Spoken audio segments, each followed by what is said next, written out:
ಎಲ್ರಿಗೂ ನಮಸ್ಕಾರ. ಕರಾವಳಿ ಸ್ವಾದಕ್ಕೆ ಸ್ವಾಗತ. ಇವತ್ತಿನ ವಿಡಿಯೋದಲ್ಲಿ ಕೇವಲ 3 ಪದಾರ್ಥನ ಬಳಸಿ ತುಂಬಾ ಸುಲಭದಲ್ಲಿ ಒಂದು ಸ್ವೀಟ್ ರೆಸಿಪಿನ ಮಾಡಿ ತೋರಿಸ್ತಾ ಇದ್ದೀನಿ. ಎಣ್ಣೆ ಆಗಲಿ ತುಪ್ಪ ಆಗಲಿ ಏನೂ ಹಾಕದೆ ತುಂಬಾ ರುಚಿಯಾಗಿ ಈ ಸ್ವೀಟ್ನ ಮಾಡ್ಕೊಳ್ಬಹುದು. ಗ್ಯಾಸ್ ಹಚ್ಚದೆ ಕಡಿಮೆ ಪದಾರ್ಥನ ಬಳಸಿ ಒಂದು 15ರಿಂದ 20 ನಿಮಿಷದಲ್ಲಿ ಈ ಸ್ವೀಟ್ನ ಮಾಡ್ಕೊಳ್ಬಹುದು. ಸಖತ್ತಾಗಿರುತ್ತೆ. ನೋಡಿ ಎಷ್ಟು ಸಾಫ್ಟ್ ಆಗಿ ಬಂದಿದೆ ಅಂತ. ತಿನ್ಲಿಕ್ಕೂ ಅಷ್ಟೇ ತುಂಬಾ ರುಚಿಯಾಗಿರುತ್ತೆ. ಬನ್ನಿ ಈ ರುಚಿಯಾದ ಸ್ವೀಟ್ ರೆಸಿಪಿನ ಹೇಗೆ ಮಾಡೋದಂತ ನೋಡೋಣ.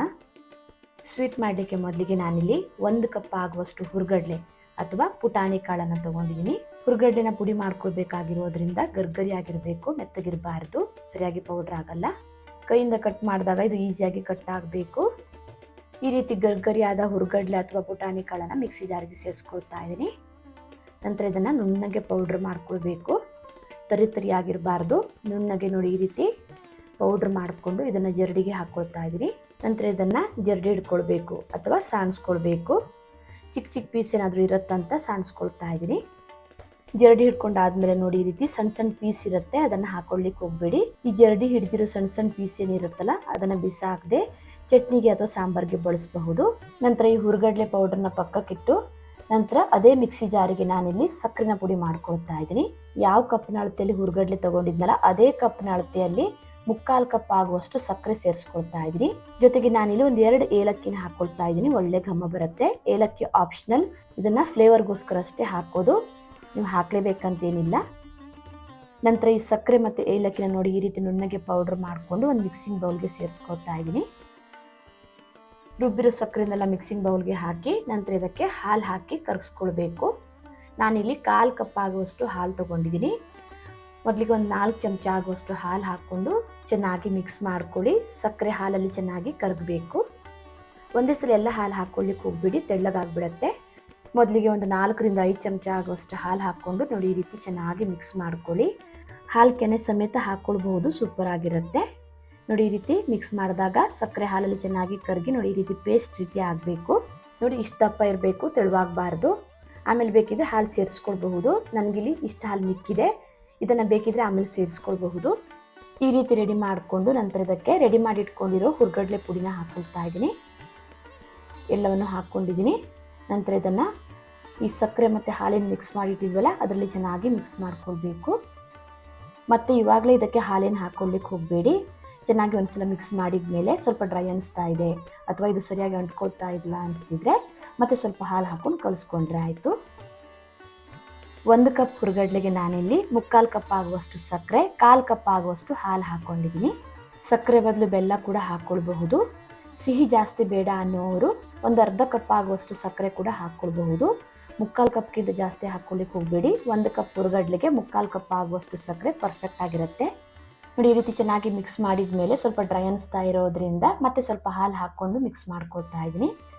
ಚಪಾತಿಗೆಲ್ಲ ಹೇಗೆ ಹಿಟ್ಟು ಕಲಿಸ್ಕೊತೀವಲ್ಲ ಅದೇ ರೀತಿ ಸ್ವಲ್ಪ ಗಟ್ಟಿಯಾಗಿ ಕಲಿಸ್ಕೊಳ್ಬೇಕು, ತೆಳುವಾಗಿ ಕಲಿಸ್ಕೊಳ್ಬಾರ್ದು. ತೆಳ್ಳಗಾದ ಶೇಪ್ ಚೆನ್ನಾಗಿ ಬರಲ್ಲ. ನೋಡಿ ಈ ರೀತಿ ಸ್ವಲ್ಪ ಹಾಲು ಹಾಕಿ ಚೆನ್ನಾಗಿ ಇದನ್ನು ಕಲಿಸ್ಕೊಳ್ಬೇಕು. ಮತ್ತು ಸ್ವಲ್ಪ ಹಾಲು ಹಾಕ್ಕೊಂಡಿದ್ದೀನಿ, 1 ಚಮಚ ಆಗುವಷ್ಟು ಹಾಲಿರ್ಬೋದು ಅಷ್ಟೇ. ನೋಡಿ ಈ ರೀತಿ ಹಾಲು ಹಾಕ್ಕೊಂಡು ಚೆನ್ನಾಗಿ ಮಿಕ್ಸ್ ಮಾಡ್ಕೊಳ್ಳಿ. ನೋಡಿ ಈ ರೀತಿ ಕಲಿಸ್ಕೊಂಡು ನಂತರ ಇದಕ್ಕೆ ಒಂದು 1/4 ಚಮಚ ಆಗುವಷ್ಟು ತುಪ್ಪ ಹಾಕ್ಕೊಂಡಿದ್ದೀನಿ.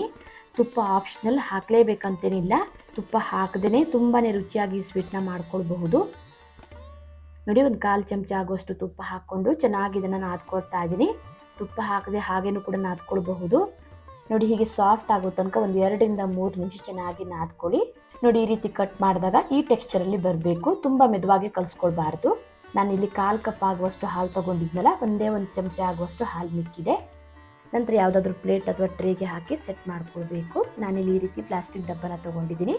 ಸ್ವಲ್ಪ ತುಪ್ಪ ಅಥವಾ ಎಣ್ಣೆನ ಹಚ್ಕೊಳ್ಳಿ, ಈಸಿಯಾಗಿ ತೆಗಿಬಹುದು, ಅಂಟ್ಕೊಳ್ಳಲ್ಲ. ಬಟರ್ ಪೇಪರ್ ಮೇಲೂ ಸಹ ಹಾಕ್ಕೊಳ್ಬಹುದು.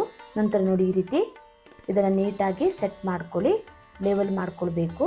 ಈ ರೀತಿ ನೀಟಾಗಿ ಸೆಟ್ ಮಾಡ್ಕೊಳ್ಳೋದ್ರಿಂದ ಶೇಪ್ ಚೆನ್ನಾಗಿ ಬರುತ್ತೆ. ನೋಡಿ ಈ ರೀತಿ ನೀಟಾಗಿ ಸೆಟ್ ಮಾಡಿಕೊಂಡು ಇದನ್ನು ಒಂದು 5ರಿಂದ 10 ನಿಮಿಷ ಹಾಗೆ ಬಿಟ್ಟುಬಿಡಿ. ಸಕ್ಕರೆ ಎಲ್ಲ ಚೆನ್ನಾಗಿ ಹೊಂದ್ಕೊಳ್ಳುತ್ತೆ. ಜಾಸ್ತಿ ಹೊತ್ತು ಇಡಬೇಕಂತಿಲ್ಲ, ಒಂದು 5ರಿಂದ 10 ನಿಮಿಷ ಇಟ್ಟರೆ ಸಾಕಾಗುತ್ತೆ. ಫ್ರಿಜ್ಜಲ್ಲಿ ಇಡೋದು ಬೇಡ, ಹಾಗೆ ಹೊರಗಡೆ ಇಡಿ. ಒಂದು 10 ನಿಮಿಷ ಆದಮೇಲೆ ತೋರಿಸ್ತಾ ಇದ್ದೀನಿ. ಸಕ್ಕರೆ ಎಲ್ಲ ಚೆನ್ನಾಗಿ ಹೊಂದ್ಕೊಂಡು ನೋಡಿ ಈ ರೀತಿ ನೀಟಾಗಿ ಸೆಟ್ ಆಗಿದೆ. ನಂತರ ಇದನ್ನು ಡಬ್ಬದಿಂದ ತೆಗೆದ್ರೆ ಆಯಿತು. ಈ ರೀತಿ ಪ್ಲಾಸ್ಟಿಕ್ ಡಬ್ಬದಲ್ಲಿ ಹಾಕ್ಕೊಳ್ಳೋದ್ರಿಂದ ನೋಡಿ ಈ ರೀತಿ ಸ್ವಲ್ಪ ಬಿಡಿಸ್ಕೊಂಡು ಉಲ್ಟಾ ಮಾಡಿದರೆ ಈಸಿಯಾಗಿ ಬರುತ್ತೆ. ಬಟರ್ ಪೇಪರ್ ಏನು ಬೇಕಾಗಲ್ಲ. ಬಟರ್ ಪೇಪರ್ ಇಲ್ಲದೆ ನೋಡಿ ಒಂಚೂರು ಅಂಟ್ಕೋದು ಎಷ್ಟು ಚೆನ್ನಾಗಿ ಬಂದಿದೆ ಅಂತ. ಇದನ್ನು ಇವಾಗ ನಿಮ್ಗೆ ಯಾವ ಶೇಪ್ ಅಥವಾ ಯಾವ ಸೈಜಲ್ಲಿ ಬೇಕು ಅಂತ ನೋಡಿಕೊಂಡು ಕಟ್ ಮಾಡಿಕೊಂಡ್ರೆ ಆಯಿತು. ನಾನಿಲ್ಲಿ ಚಾಕುವಿನ ಸಹಾಯದಿಂದ ಕಟ್ ಮಾಡ್ಕೊಳ್ತಾ ಇದ್ದೀನಿ. ನೋಡಿ ಎಷ್ಟು ಸಾಫ್ಟಾಗಿ ಬಂದಿದೆ ಅಂತ, ಒಂದು ಚೂರು ಅಂಟ್ಕೊಳ್ಳಲ್ಲ. ನಿಮ್ಗೆ ಯಾವ ಸೈಜ್ ಅಥವಾ ಯಾವ ಶೇಪಲ್ಲಿ ಬೇಕು ಅಂತ ನೋಡಿಕೊಂಡು ಆ ರೀತಿ ಕಟ್ ಮಾಡ್ಕೊಳ್ಬಹುದು. ಕೇವಲ 1 ಕಪ್ ಹುರ್ಗಡ್ಲೆ, 3/4 ಕಪ್ ಸಕ್ಕರೆ, 1/4 ಕಪ್ ಆಗುವಷ್ಟು ಹಾಲಿದ್ರೆ ಈ ರುಚಿಯಾದ ಸ್ವೀಟ್ನ ಮಾಡ್ಕೊಳ್ಬಹುದು. ಒಂದು 15ರಿಂದ 20 ನಿಮಿಷಕ್ಕೆಲ್ಲ ರೆಡಿ ಆಗಿಬಿಡುತ್ತೆ.